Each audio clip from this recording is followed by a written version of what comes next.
Բարև ձեզ սիրելի հետևորդներ։ Այս օրերին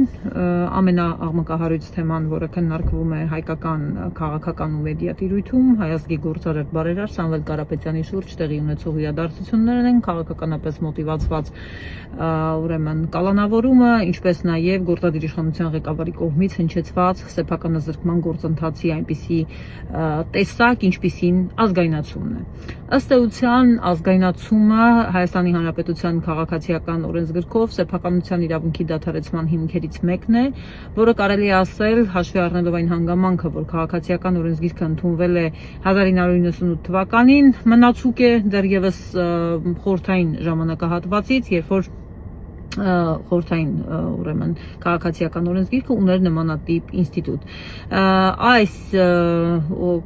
հոդվածը, այս ինստիտուտը նախատեսում է քաղաքացիական օրենսգրքով, որ կարելի է օրենքով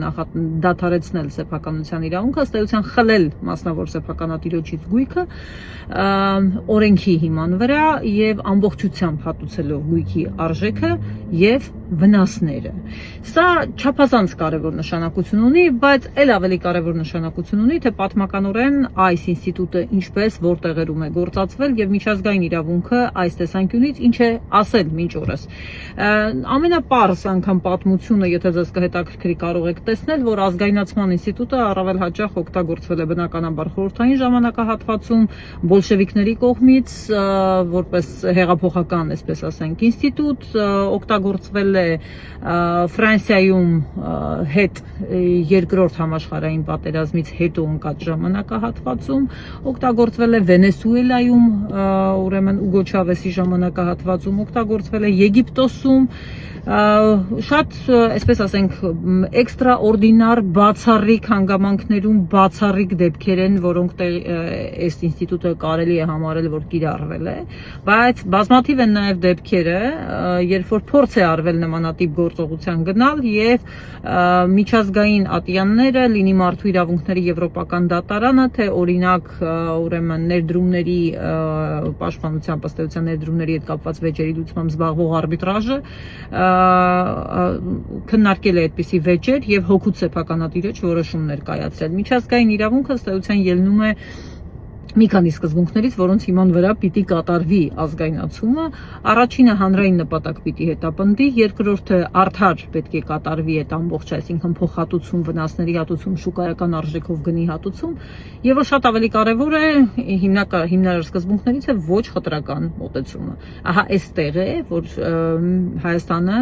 ձախողելու է, քանզի այն բոլոր գործընթացները, որոնք նախորդել են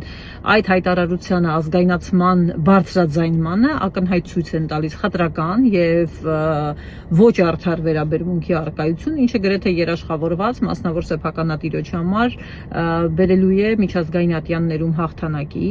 բայց այստեղ շատ կարեւոր մի նրբություն կա, հանրային նպատակի ինքնին առկայությունը կա, հանրային նպատակ թե չկա, որովհետեւ բնականաբար վստահ եմ, որ բարձրաձայնվելու է, հռչակվելու է, որ Հայաստանի Հանրապետության քաղաքացիների համար է արվում, իսկ իրականում ինչ է տեղի ունենալու, քանի որ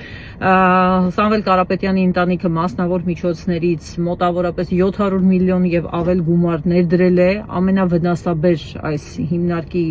ուրեմն գործունեությունը բարելավելու համար, դեռ առաջիկա տարիների ընթացքում ես տեսանյութ ունեի դեպ բացարձակ անկախ օրեր առաջ նկարած,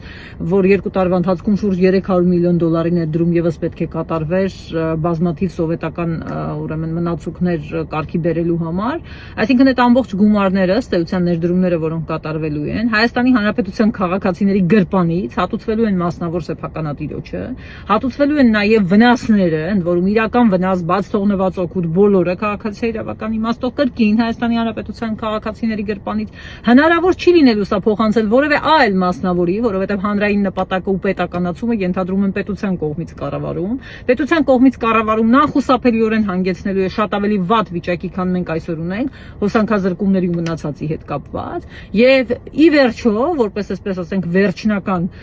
արդյունք ստացվելու է այնպես, որ հետ է վերադարձվելու սեփականատիրոջը այդ գույքը, որովհետև բոլոր սկզբունքները միջազգային խախտված են լինելու։ Սա էր, ինչ ուզում եի ես այս հարցի կապակցությամբ ձեզ ասել, եթե ունեք հարցեր, ես պատրաստ եմ այդ հարցերին պատասխանել։